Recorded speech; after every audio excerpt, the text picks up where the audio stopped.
कहते हैं दिल्ली दिल बरों की है, दिल जलों की है।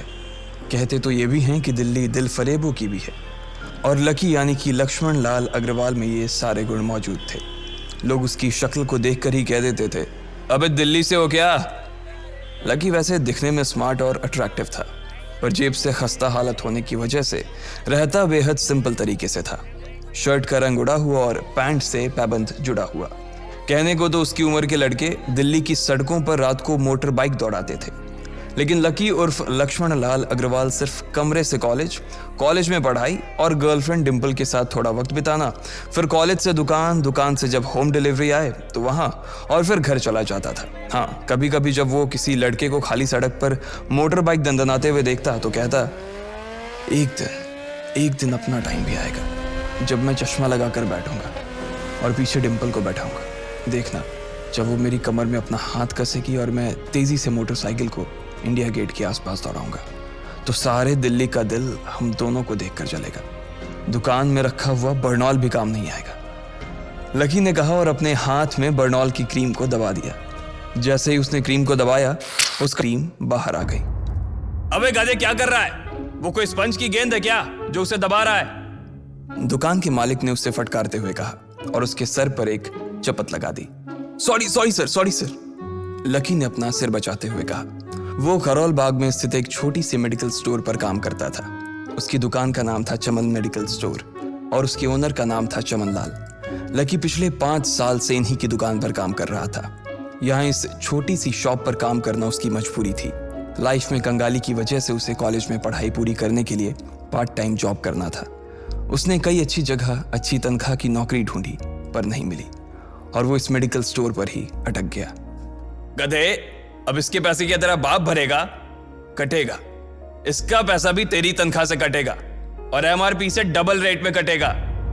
चमन ने अपने दांतों को किचमिचाते हुए कहा। गुस्से की वजह से उसकी नाक फूल गई थी और लकी की सांसें। उसने घबराते हुए ओनर से पूछा, एमआरपी से डबल क्यों सर जी? ताकि अगली बार से ऐसी कोई हरकत करने से पहले तू डबल बार सोचे, चमन ने कहा और उसके हाथ से ट्यूब छीन ली। उसका जी तो चाह रहा था कि वो लकी की खोपड़ी पर एक और बार अपना हाथ साफ कर ले, लेकिन उससे पहले ही दुकान का फोन बजने लगा। फोन की घंटी बजते ही लकी को वहां से निकलने का मौका मिल गया और वो भागते हुए फोन उठाने के लिए चला गया। हेलो जी, करोल बाग के बेस्ट मेडिकल चमन मेडिकल स्टोर से बोल रहा हूँ, बताइए क्या काम था? ये लकी की पेटेंट लाइन थी। चाहे कहीं से भी फोन आए, लेकिन उसे फोन पर बस यही बोलना था। जैसे ही इधर लकी ने अपनी बात कही, उधर से जवाब आया, मैं ब्लूमिंग नाइट होटल के कमरा नंबर 303 से बात कर रहा हूँ। एक छोटा सा ऑर्डर है, नोट करो और जल्दी से होटल पर डिलीवर करवा दो। वो एक लड़के की आवाज थी। उसकी आवाज में काफी भारीपन और एक अजीब सी जल्दबाजी थी। जैसे ही लकी ने वो आवाज सुनी, पता नहीं क्यों उसे वो आवाज जानी पहचानी सी लगी। जी सर, बताइए आपका क्या ऑर्डर है? हाँ तो लिखो, हार्ट प्ले के 2 पैकेट और 1 पैकेट टिश्यू। लकी, जो कि अपना पेन लेकर खड़ा था, हार्ट प्ले का नाम सुनते ही झिझक गया। असल में हार्ट प्ले नाम का एक कंडोम आता था और इसलिए उसका नाम सुनते ही लकी शर्मा गया था। इतने साल से भी मेडिकल की स्टोर पर काम करने के बाद उसे इन चीजों का नाम सुनने में शर्म आती थी। हेलो भाई, लिखा कि नहीं लिखा? उस आदमी ने फिर से लकी से पूछा। जी सर, लिख लिया सर, लिख लिया। लकी ने खिसिया कर हंसते हुए कहा। लिख लिया तो फिर लेकर निकल, उस लड़के ने कहा। उसकी आवाज सुनकर ना जाने ऐसा क्यों लग रहा था कि वो बहुत बड़ा आदमी था। जी सर, लेकिन सर बाहर तो बारिश हो रही है, लकी ने कहा। उसने देखा कि बाहर बहुत तेज बारिश हो रही थी। उनकी दुकान के सामने पानी भर गया था और तेज हवाओं की वजह से चमन मेडिकल स्टोर का बोर्ड भी गिर गया था। लकी को लग रहा था कि वो इतनी तेज बारिश में अभी एकदम से तो नहीं निकल पाएगा, तो उसने उस लड़के को समझाते हुए कहा, सर मैं ऑर्डर तो ले आऊंगा पर थोड़ा टाइम लग जाएगा, बारिश थोड़ी थम जाए आप। इससे पहले कि वो कुछ आगे बोल पाता, फोन पर लड़का बोल पड़ा। तुम्हारे मालिक को पता है कि तुम मल्होत्रा जी के लड़के को मना कर रहे हो? हाँ पता है, बारिश हो रही है, इसलिए सारा सामान अच्छे से थैली में पैक करके लाना और लेट नहीं होना चाहिए, समझे? उस लड़के ने कहा और इससे पहले कि लकी आगे कुछ कह पाता, उसने फोन काट दिया। उधर से लकी के दुकान का ओनर उसे घूर कर देखा जा रहा था। लकी के हाथ में पेन और पेपर देखकर ही वो समझ गया था कि उसके पास कोई ऑर्डर आया था। आज वैसे भी इतनी बरसात होने की वजह से सुबह से इक्का दुक्का ग्राहक ही दुकान पर आए थे। ऐसे में उसकी दुकान का मालिक एक भी ऑर्डर को छोड़ना नहीं चाहता था। वो लकी को देख रहा था और लकी बारिश की ओर देख रहा था। बारिश का बहाना नहीं चलेगा, जाना पड़ेगा, चमन लाल ने कहा। मैं बहाना नहीं कर रहा सर, थोड़ी बारिश धीमी हो जाए तो मैं चला जाऊंगा। अभी आप खुद ही देखिए कितनी तेज बारिश है। वो पता नहीं कोई मिस्टर मल्होत्रा का कोई बेटा कुछ ज्यादा ही जल्दी में था। मैं साइकिल से तो पहुंच नहीं पाऊंगा इतनी जल्दी। लकी ने उनकी ओर देखते हुए कहा। क्या कहा? मिस्टर मल्होत्रा जी का बेटा? तू मेरी दुकान बंद करवाएगा क्या? अभी क्या भी निकल उनका ऑर्डर लेके, वो हमारे बहुत पुराने कस्टमर है, चमन ने कहा। पर लकी ने कहा ही था कि चमन बोला। पर कुछ नहीं, तू मेरी मोटरसाइकिल ले जा, उसने गुस्से में कहा। अरे सर जी, 200 के ऑर्डर में मुश्किल से 40 रुपए बचेंगे, इससे 3 गुने का तो पेट्रोल ही लग जाएगा, और अगर गाड़ी रास्ते में बंद हो गई तो अलग से खर्चा, लकी ने समझाते हुए कहा। वो जानता था कि उसका मालिक इन सब बातों पर ध्यान नहीं देने वाला। चमन लाल बोला।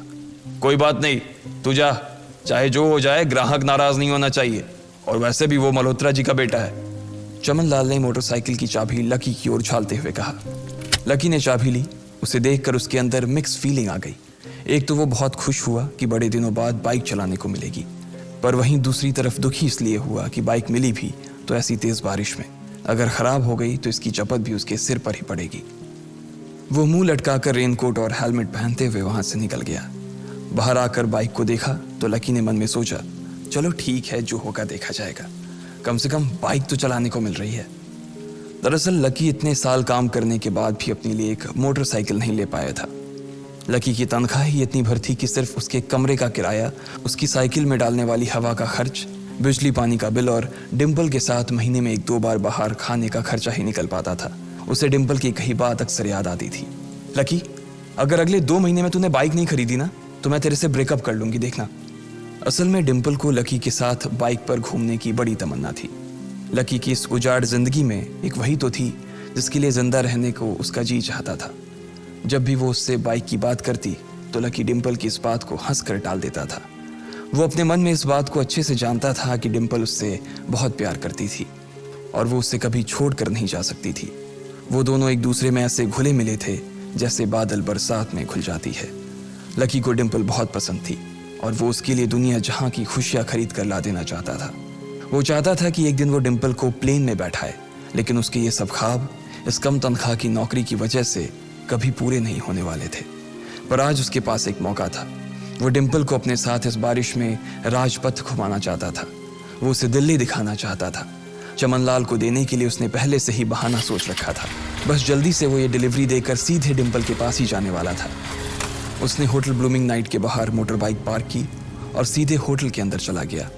लकी ने रिसेप्शन पर पहुंचकर नमस्ते करते हुए रिसेप्शनिस्ट को बोला, जी मैं चमन मेडिकल स्टोर से आया हूं, रूम नंबर 303 का ऑर्डर था सर। रिसेप्शन पर खड़ा आदमी उसके हाथ में काली थैली को देखकर समझ गया था कि उसमें क्या था और वो मंद ही मंद मुस्कुराते हुए बोला, 3rd फ्लोर पर है, लिफ्ट से चले जाओ, रेनकोट यहीं उतार देना। जैसा उस आदमी ने कहा लकी ने ठीक वैसा ही किया और लिफ्ट में चढ़ने के कुछ ही देर बाद वो 3रे माले पर पहुंच गया था। वो रूम नंबर 303 के बाहर पहुंचा और उसने डोरबेल बजाई। जैसे ही दरवाजा खुला लकी ने थैली आगे बढ़ाते हुए कहा, नमस्ते, मैं चमन मेडिकल स्टोर से लकी, ये आपका। इससे पहले कि लकी आगे कुछ कह पाता उसकी आंखें फटी की फटी रह गई थी। उसने अपने सामने जो देखा उसके बाद उसे ऐसा लगा कि बंद छत के नीचे भी उसके ऊपर आसमान से आकर एक जोरदार बिजली गिर गई थी। उसके सामने एक लड़की खड़ी थी। वो लड़की और कोई नहीं बल्कि उसकी गर्लफ्रेंड डिम्पल ही थी। उसने एक पर्पल कलर का नाइट गाउन पहन रखा था। उसके काले घने बाल गीले थे और उसने उन्हें अपने कंधे पर फैला रखा था। उसकी खुशबू से ही ये चीज साफ पता चल रही थी कि वो अभी अभी नहा कर आई थी। डिम्पल, तुम यहाँ क्या कर रही हो? लकी को अपनी आंखों पर विश्वास ही नहीं हो रहा था। उसने 2 बार अपनी पलकें झपका कर देखा, लेकिन दोनों बार ही उसे अपने सामने डिम्पल ही नजर आई। तुम यहाँ क्या मेरा पीछा करते हुए आए हो लकी? डिम्पल ने उल्टा उसी के ऊपर पलटवार करते हुए कहा। लकी को देखकर उसके दिल की धड़कन भी तेज हो गई थी। उसे उम्मीद नहीं थी कि लकी यहाँ आ जाएगा। उसने ना तो सुबह से उसे फोन किया था और ना ही उसके मैसेज का कोई जवाब दिया था। वो अपने मन में सोच कर बैठी थी कि वो अगले दिन खुद ही उससे मिलकर बोल देगी कि उसकी तबीयत खराब थी। डिम्पल बेबी, क्या हो गया? किससे बात कर रही हो? अचानक से एक गबरू जवान सा लड़का दरवाजे के पास आकर खड़ा हो गया था। उसने बनियान पहन रखी थी। लकी उसे पहचान गया था। साले राहुल के बच्चे, तेरी हिम्मत कैसे हुई मेरी डिम्पल को हाथ लगाने की? लकी ने जैसे ही राहुल को देखा उसके तन बदन में मानो आग सी लग गई थी। वो उसे इस वक्त इतना बुरा मारना चाहता था, इतना बुरा पीटना चाहता था जिसकी कोई हद सीमा नहीं थी। लकी जिस कॉलेज में पढ़ता था, राहुल और डिम्पल भी उसी में पढ़ते थे और वो कॉलेज राहुल के फादर का ही था। डिम्पल ने राहुल के पिता की एक कंपनी में जॉब पकड़ ली थी और राहुल उस पर बहुत लाइन मारता था। लकी ने 1-2 बार डिम्पल को उससे दूर रहने के लिए भी कहा, लेकिन डिम्पल ने उसे ये कहकर टाल दिया था कि वो सिर्फ अच्छे दोस्त थे। आज भी इससे पहले कि वो आगे बढ़ता, डिम्पल उन दोनों के बीच आ गई। रुक जाओ, डिम्पल ने गुस्से में कहा और लकी के सीने पर हाथ रखकर उसे रोक दिया। लकी लंबी सांसें ले रहा था और कुछ ही सांसों के बाद उसका गुस्सा शांत हो गया। अब डिम्पल के पास भी छुपाने के लिए कुछ नहीं था, इसलिए उसने लकी से कहा, लकी, आज से तुम्हारा और मेरा ब्रेकअप। ब्रेकअप? लकी के पैरों के नीचे से जमीन खिसक गई थी। उसकी आंखें नम हो गईं। लकी को उसकी बातों पर विश्वास नहीं हो रहा था। उसने डिम्पल की ओर देखा और बोला, डिम्पल, हम पिछले 1 साल से एक दूसरे के साथ हैं और तुम हो कि मुझसे ब्रेकअप करना चाहती हो? अरे मैं तो तुम्हारे लिए नई बाइक लेने वाला था। चल रहने दे, आज ही याद आई है तुझे बाइक की। अरे तेरे पास मुझे बाहर घुमाने के लिए, खिलाने पिलाने के लिए पैसे तो है नहीं, तू कहां से लेगा बाइक? और अगर ले भी लेगा तो उसमें पेट्रोल कहां से डलवाएगा? तेरी 8,000 रुपए महीने की नौकरी, उसमें होगा ये सब? लोग हंसते हैं मेरे ऊपर जब मैं सरोजनी में तेरे साथ घूमती हूँ। मैं ऐसी लाइफ नहीं जीना चाहती लकी। मैं तेरी तरह गरीब नहीं रहना चाहती। तूने मुझे फंसाया था, उल्लू बनाया था तूने मुझे, इसलिए मैंने राहुल से मैचअप कर लिया है। आज से यही मेरा बॉयफ्रेंड है, डिम्पल ने गुस्से में कहा। अच्छा, तो बेबी ये है तुम्हारा वो बेकार सा एक्स बॉयफ्रेंड? राहुल ने पूछा और डिम्पल के बगल में आकर खड़ा हो गया। फिर उसने लकी के हाथ से थैली उठाई और उसमें से हार्ड प्ले का पैकेट निकालकर उसे चिढ़ाने के लिए उसे हवा में लहराने लगा। बाप रे, इससे बदकिस्मत इंसान इस दुनिया में और कौन होगा? राहुल ने उसकी टांग खींचते हुए कहा। लकी के पास उसकी बात का कोई जवाब नहीं था। उसने गुस्से से डिम्पल की ओर देखा और अपनी हाथों की मुट्ठी भींच ली। फिर वो वहां से निकल गया। अबे पैसे तो ले जा, सब कुछ फ्री में देता जाएगा क्या? राहुल ने जोर से ठहाके लगाते हुए कहा, लेकिन लकी बिना उसकी बात सुनते ही निकल गया। उसके दिमाग में डिम्पल के कहे शब्द गूंज रहे थे। उसने कभी सपने में नहीं सोचा था कि डिम्पल उसके साथ कुछ ऐसा भी कर सकती थी। जिस इंसान के लिए वो इतना कुछ करना चाह रहा था, उसे उसकी कोई कदर ही नहीं थी। लकी इतना हताश हो गया था कि बुरी तरह से रोने लगा। इस बार वो लिफ्ट से नहीं बल्कि सीढ़ियों से नीचे उतरा और एक सीढ़ी उतरने के साथ उसके आंसू आंखों से छलकते जा रहे थे। जब उसकी आवाज़ सुनकर कुछ लोग अपने कमरे से बाहर आए तो लकी ने तुरंत अपने आंसू पोंछे और तेजी से वहां से भाग गया। उसे जिंदगी में पहली बार प्यार हुआ था और पैसों की कमी की वजह से ना सिर्फ उसका प्यार बल्कि उसकी पूरी जिंदगी बर्बाद हो गई थी। लकी जैसे ही बाहर आया तो उसने देखा कि बाहर अंधेरा हो गया था। आसमान में तेज बिजली कड़की और बारिश जो थमी थी एकाएक फिर से झमाझम बरसने लगी। ये देख लकी के थमे हुए आंसू एक बार फिर से छलक गए। उसका दिल बुरी तरह से टूट चुका था, लेकिन उसे इस बात की खुशी भी हो रही थी। आखिर आज उसे डिम्पल का असली चेहरा नजर आ गया था। वो तो उसके साथ घर बसाने की सोच रहा था, लेकिन अच्छा हुआ कि उसने पहले ही उसका घर बर्बाद होने से बचा लिया। लकी को दुख तो बहुत हो रहा था, पर उसे यह भी लग रहा था कि उसे आगे चलकर यही दुख उसे खुशी देने वाला था। लेकिन एक चीज थी जो लकी को परेशान कर रही थी, वो थी उसकी माली हालत। उसकी जेब इतनी तंग थी कि उसे फटी हुई जेब की पैंट पहनकर घूमना पड़ता था। कभी कभी तो लकी सिर्फ रोटी खाकर दिन काट लेता था।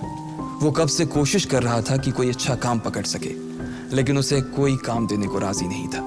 उसने टूटे हुए दिल को दिलासा देते हुए मन में सोचा कि डिम्पल पर खर्च होने वाले पैसे बच जाने से शायद उसके हालत सुधर जाएंगे, पर फिर भी वो रातों रात रईस नहीं हो जाने वाला था। उसने ऊपर आसमान की ओर देखा और जोर से चिल्लाया, अगर इतना ही अनलकी बनाना था तो फिर नाम लकी क्यों रखा भगवान? वो जितनी जोर से चिल्ला सकता था उतनी जोर से चिल्लाया। उसकी आवाज से आसपास खड़े लोग एक बार तो डर गए थे।